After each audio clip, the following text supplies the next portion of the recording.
Hindi pa nagsisimula ang mga games ng San Miguel sa Commissioner's Cup pero mukhang magpapalit na raw ito ng import. At base doon sa mga reports ng mga insiders, mukhang ang napili daw ng SMB na kunin ay itong si Jalil Okafor. Sa kasalukuyan, naglalaro si Okafor sa Japan B-League pero interesado raw ang SMB na i-buyout ang kontrata nito at kunin siya bilang import. Ganyan daw kaseryoso itong San Miguel at willing silang gumastos talaga ng malaki para makuha ang nasabing player.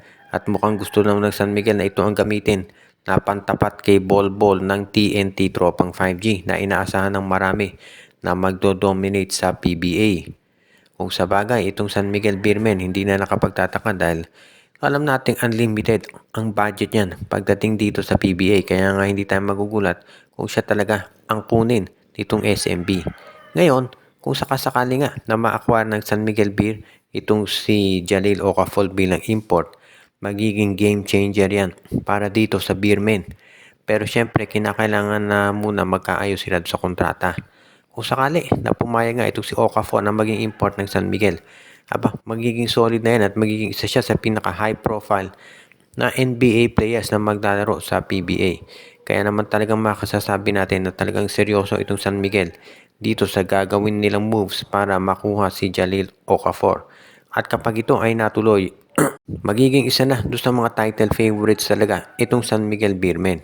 Kaya wag na tayong magulat kung sakasakali na bigla na lamang i-anunsyo ng San Miguel na nakuha na nila itong si Jalil Okafor bilang kanilang import. Dahil yan naman talaga yung binabalak ng San Miguel Beer ever since noon pa.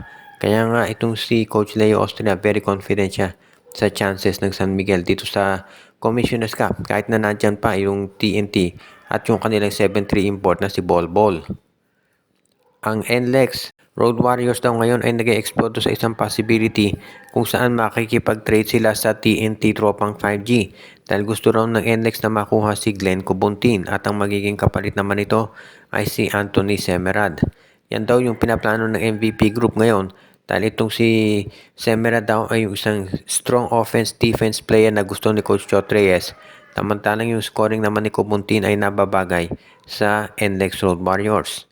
Itong si Cobontin hindi na masyadong nabibigyan ng playing time sa NLEX o sa TNT. Kaya nga po pwede na siyang i-transfer ngayon sa NLEX Road Warriors. Bagay naman sa NLEX itong si Glenn Cobontin, syempre mabibigyan siya ng bola ni Robert Bolick kapag nag-open ito sa 3-point area.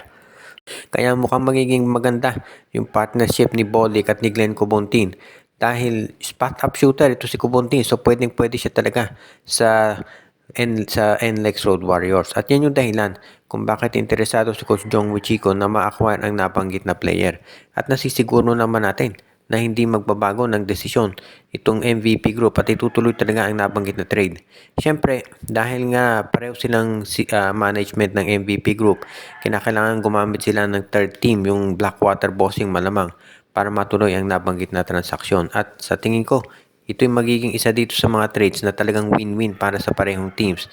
Dahil maliwanag naman na magbe-benefit silang dalawa sa trade na ito. At yan ang dahilan kung bakit itong si Coach Jong Wichiko at Coach Chot Reyes masinsinan na lang yung pag-uusap nila sa nabanggit na sitwasyon para as soon as possible matuloy na itong trade na si Glenn Cobontin mapunta na sa NLEX Road Warriors at ito namang si Anthony Semerad ay mabalik na sa TNT na once upon a time diyan naglaro itong si Anthony Semerad. Pero eventually, ito nga ay na-trade na at nalipat ng koponan.